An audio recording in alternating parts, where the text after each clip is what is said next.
if I had to identify in advance one recipe from What's for Dessert that is going to like take off in popularity, it would be this one. It is, I know I say this about like every recipe, but this truly is, I think, my pick of like best recipe in the book. It is my Tiramisu Icebox Cake. It's really fun to make, really satisfying, easy, straightforward, quick, and I truly cannot dream up a more perfect, delicious dessert.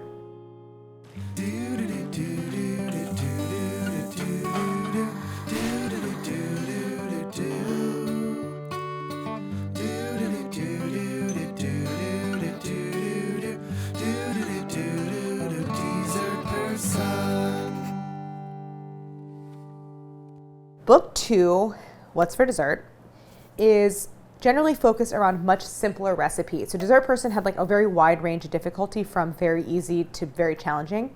And this book is like narrower and it's more on this end of like easy, very easy, and moderate. One of the important things I want to mention about What's for Dessert is that there is no stand mixer required for a single recipe in the book at all. It's only a hand mixer, and in many cases it's just made entirely by hand. And this is my favorite recipe in my favorite chapter, Tiramisu Icebox Cake. In baking, when you're doing like pies and tarts and cakes and that kind of thing, the foundation of the recipe is flour. Flour is giving the structure to the baked good. But in all of these other types of desserts, like mousses and custards and those kinds of things, the structure comes from egg. And when the structure comes from egg, you can do so much with texture. So you can create incredibly like light and airy desserts. And I really played around with that texture in this book and doing like lots of different variations on it.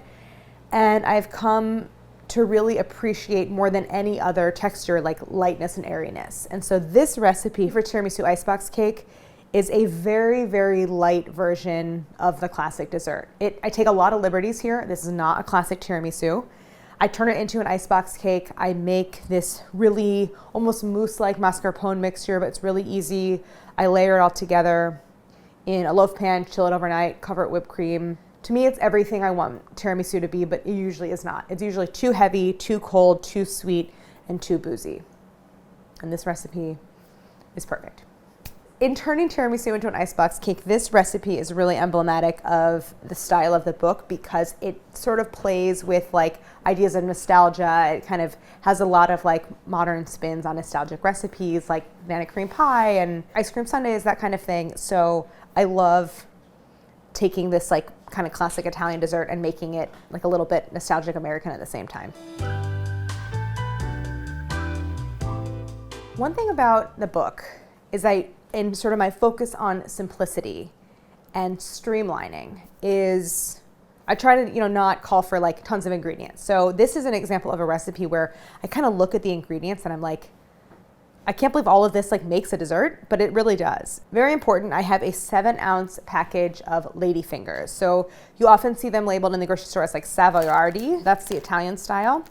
And no matter the brand, they come in a 7-ounce package, so the recipe uses one full package. Most major grocery stores have them. I have 3 egg yolks, a 1/4 cup granulated sugar, 2 teaspoons instant coffee, those little granules that dissolve, kosher salt, 3/4 of a cup of strong brewed coffee, a 1/4 cup of kahlua or coffee liqueur.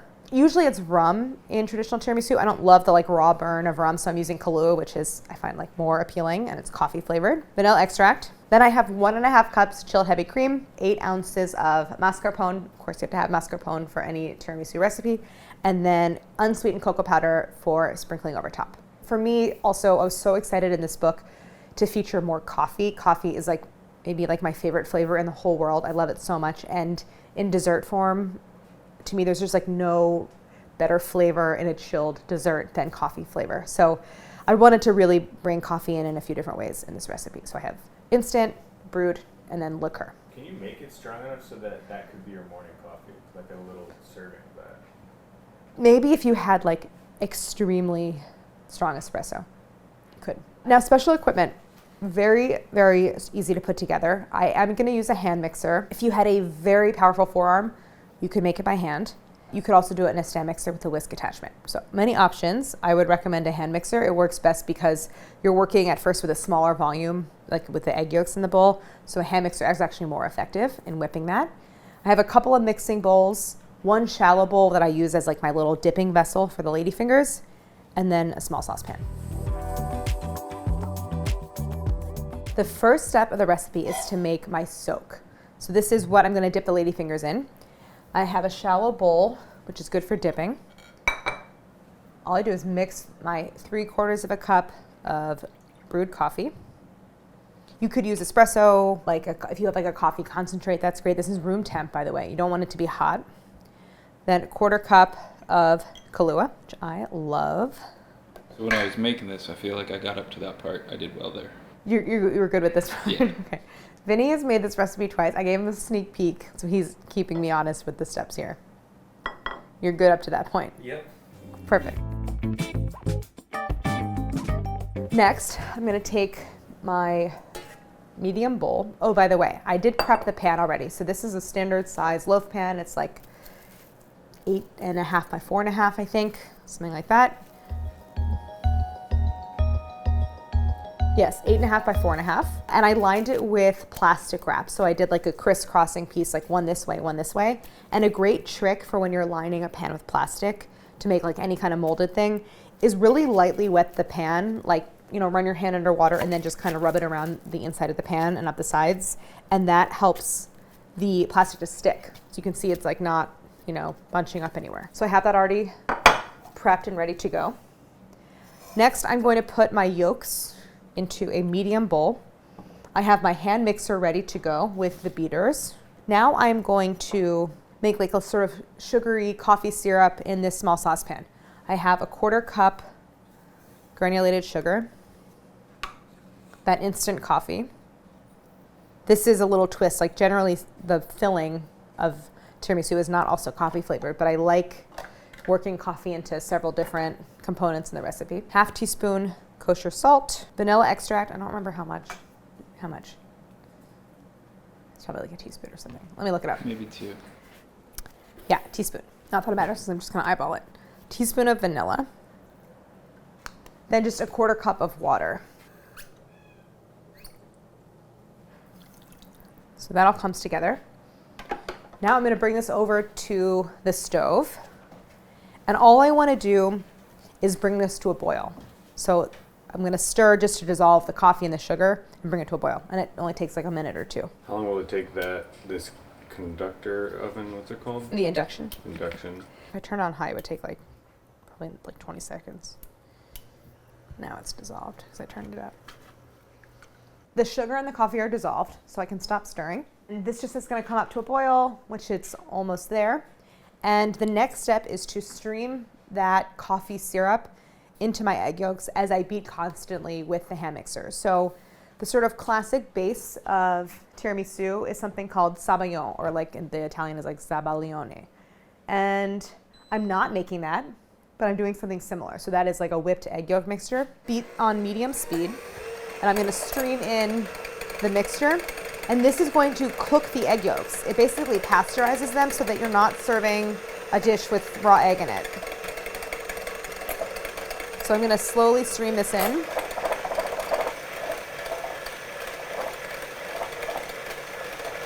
So I just added all the syrup. You don't want to pour too quickly because you don't want to cook the egg yolks.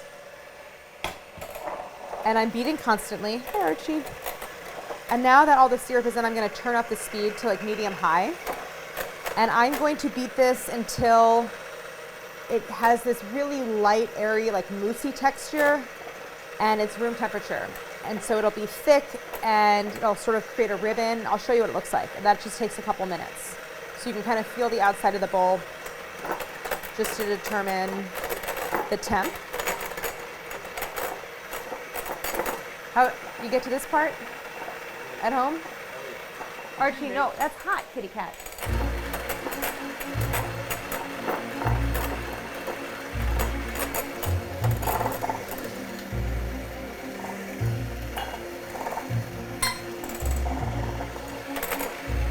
Oh God.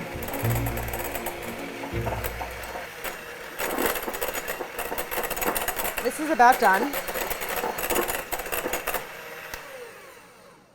So set that aside. That's my yolk mixture. Now I'm going to grab my mascarpone and heavy cream. The recipe calls for 1.5 cups heavy cream. only a half cup gets whipped into the filling. Then the remaining cup I save, and then that gets whipped at the end, and that's what I use to cover the final icebox cake. So I'm gonna grab that.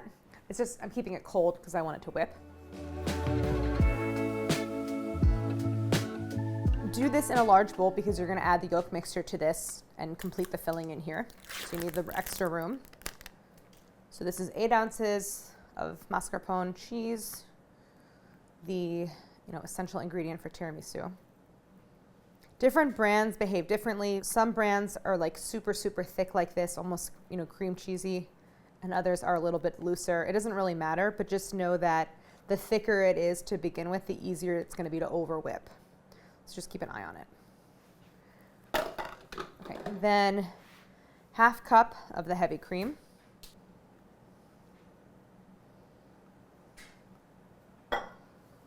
So I want 1 cup remaining, looks good. I'm gonna stick this back in the fridge so it stays cold for later. So, when I was developing recipes, as I always do for recipes, but particularly for this book, I thought really hard about order of operations and there's a lot of steps, it's like the order in which you do them is really important. And so I always tried to think about the order in a way that was kind of streamlining and cut down on effort and work. So it's like the idea of doing this first and then doing this so you don't have to clean the beaters like that, stuff like that is important to me. So no need to clean the hand mixer at all. So I'm gonna whip this until I get firm peaks. So I'm gonna start on low or medium low just to combine the mascarpone and the cream. You don't want any lumps. Okay, so here's firm peaks of my mascarpone mixture. I'm gonna scrape my yolk mixture into my mascarpone mixture. Okay, so now, same mixer, same beaters. I'm going to beat this starting on low and increasing to medium high until I get firm peaks again. So the yolk mixture will kind of thin it out, but I can re-whip it until I get this really, it's gonna be like glossy and thick and super, super light. Vinny, you got to this part? We'll come back to it. We'll come back to that, okay.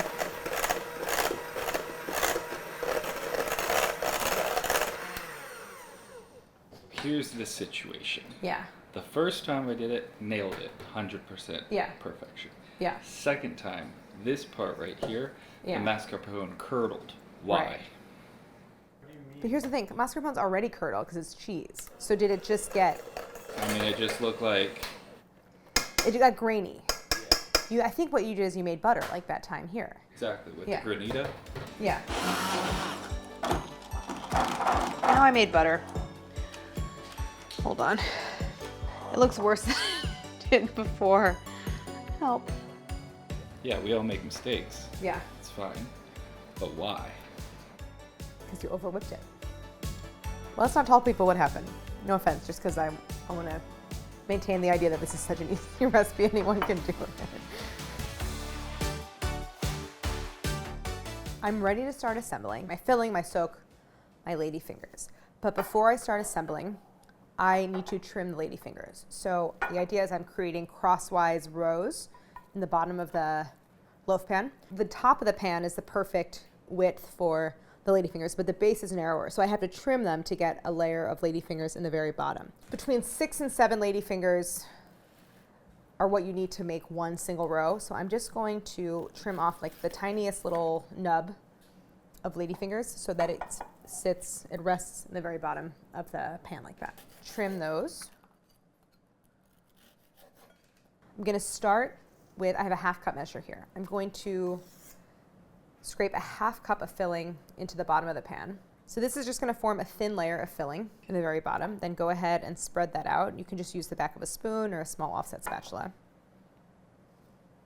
Time to dip and arrange the ladyfingers. Ladyfingers are this very, very light and crisp cookie, and so they absorb liquid really, really fast. So you want to be quick with the dunk, just like 1 second in, and just give it one quick turn, like that's it.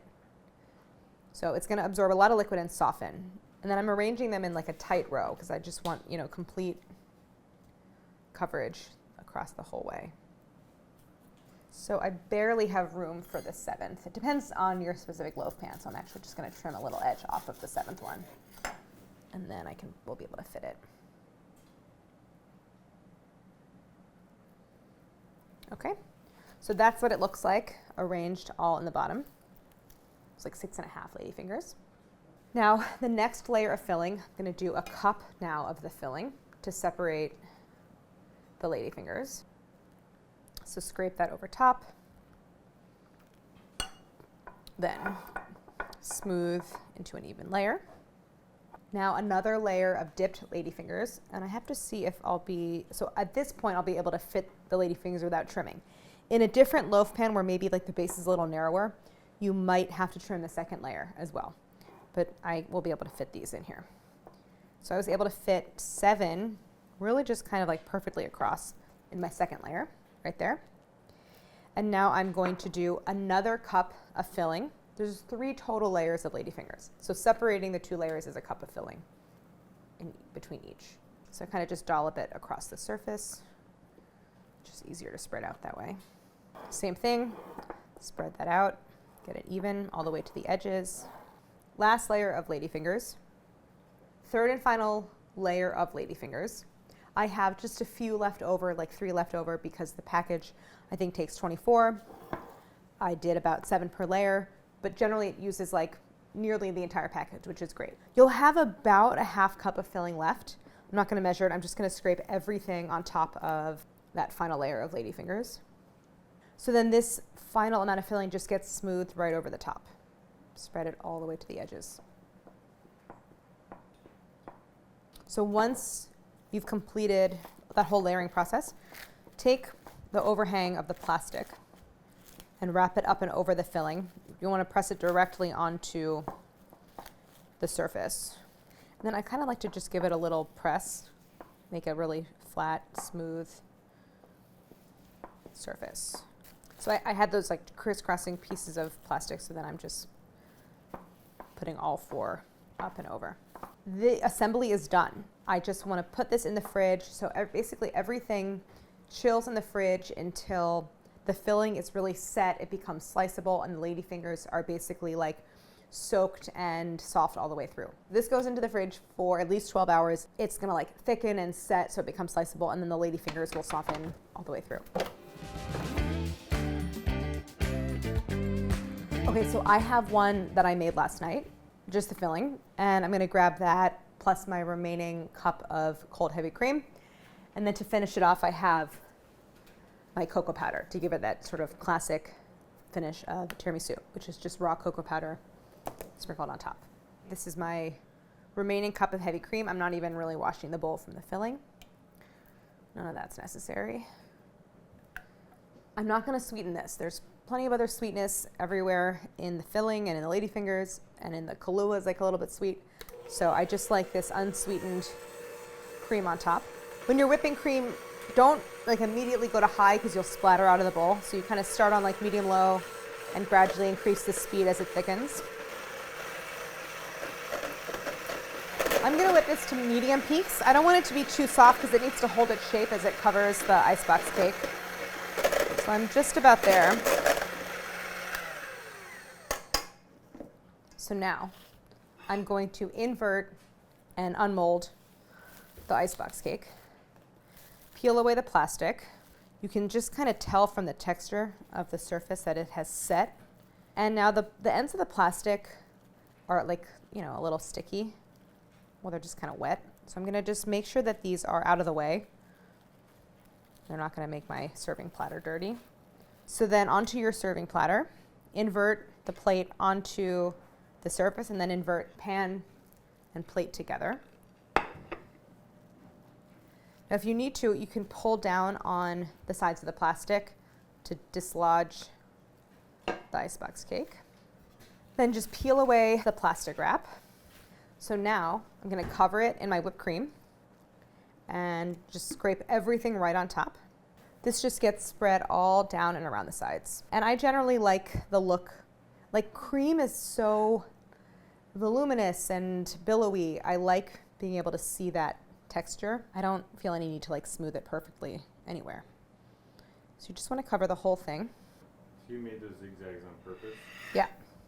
I just like the, you know, I don't want it to be too This is such like a fun dessert. I don't think it should be too like formal looking, you know, and not like a wedding cake.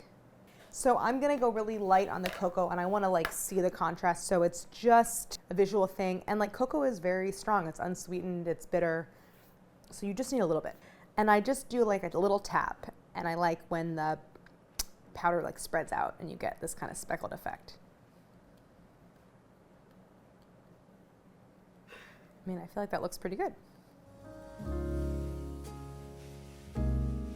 It's so pretty. I just like want a dessert to draw you in and like look super appealing, which this does. I would say that this would give you like 8 really beautiful, generous slices. And like the knife just goes right through it because it's so, everything is so light. Use it like a little spatula, I have my little offset. I know that I didn't over soak the ladyfingers because I have like an outline of brown from the soak, but it's not like dark brown all the way through. So that's the right amount. If it's dark brown all the way through, it just means that maybe it absorbed a lot of the coffee mixture. It'll taste amazing. It just might be a little bit soft. So this is a very soft, light, airy dessert, but you still want like a little bit of texture from the ladyfingers. So excited. I'm gonna taste it.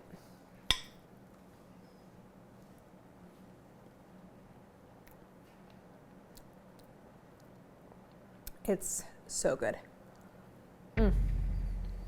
I think that this is like really impressive for the amount of work. I think it's going to sort of convince friends or guests or family members that you did a lot more work than you really did. And it's like relatively few ingredients, so perfect for coffee lovers like me, but really a dessert for anyone. And if you want to omit the Kahlua to make it alcohol-free, you definitely can just add another 1/4 cup of coffee. So I mean, all these reasons are why this is like truly, I think, my #1 pick for desserts from What's for Dessert. I'm so excited to show you more recipes from the book. Just so delicious. I love the chapter on frozen and chilled desserts, so we're going to bring you more from that chapter, plus all the other ones. And it's just so much fun to be able to make these recipes and finally show them to you after working on them in secret for so long. So thank you so much for watching, and don't forget to like and subscribe. Pre-order the book November 8th, link below. Thanks. Cut.